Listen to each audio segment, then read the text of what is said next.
Eşitdim, mənim üçün darıxmısınız. Buralardayam.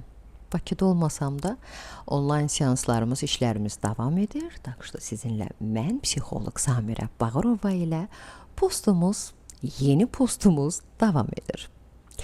Deməli belə, ən çox yönələn suallardan birini nəhayət ki qərar verdim ki, sizin üçün cavablayım.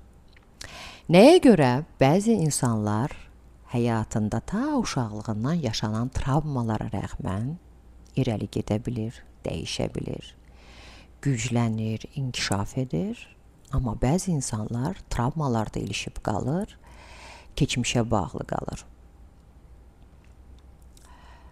Yəqin ki, psixoloq kolleqalarımız da travma haqqında çox danışıblar. Metafora olaraq biz deyə bilirik ki, travma inkişafa gedən bir çığırdır, yoldur. Amma bu o demək deyil ki, travma inkişafın özüdür. Yox.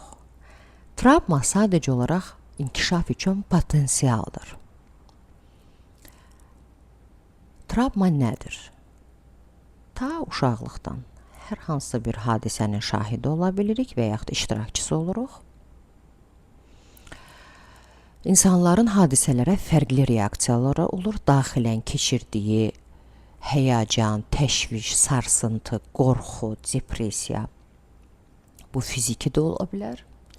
Və o travmaların səs tonu var, qoxusu var, məkan ola bilər hansısa məkanda. Və bu izlər insanların bədənindəmi, sinir sistemində, beyninin hansısa bir nöqtəsində izlər buraxır. Bəzi insanlar nədənsə baş verən hadisəni, yəni travmanı emal edə bilir, amma bəzi insanların beyni nədənsə bu hadisələri emal edə bilmir. O zaman bunun səbəbi nədir? Bunu da biraz araşdırmağa çıxmışdım. Hələ bir müddət öncə.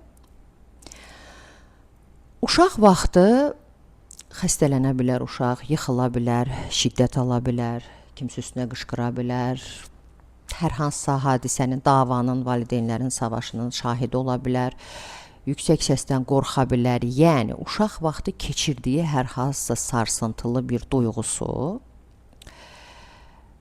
həmən vaxt onun yanında yaxını, sevdiyi, valideyni, kimsədən mənəvi dəstək almadıqda, səs tonu eləmi, qucaqlamaqla, sakitləşdirici sözlərlə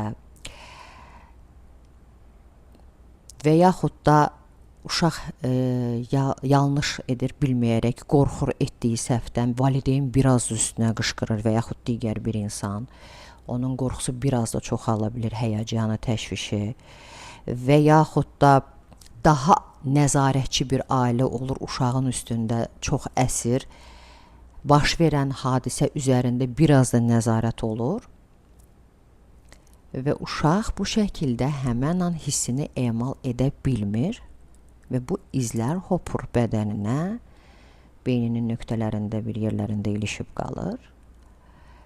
Bəzi insanların uşaqlığında isə valideyn yanında olur, doğru şəkildə istiqamətləndirir, yaşadığını, məsələn, misal çəkəcəm. Hə, heç nə olmaz, uşaq yıxıldı, heç nə olmaz. Yəni, sadə bir misaldır. Yıxılmısan, böyüyəndə yadından çıxacaq, heç nə olmaz.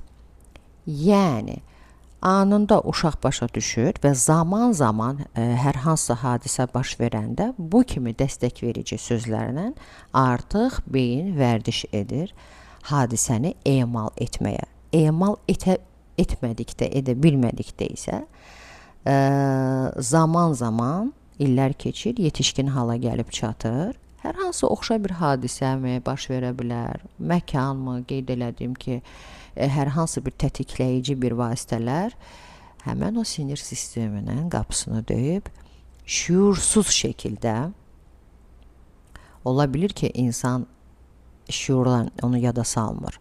Şüur altında qeyri-ixtiyari şəkildə tanış olan tətikləyici vasitələr onun şüur altının yadına salır və bu insanlar irəli gedə bilmir, inkişaf edə bilmir, dəyişə bilmir.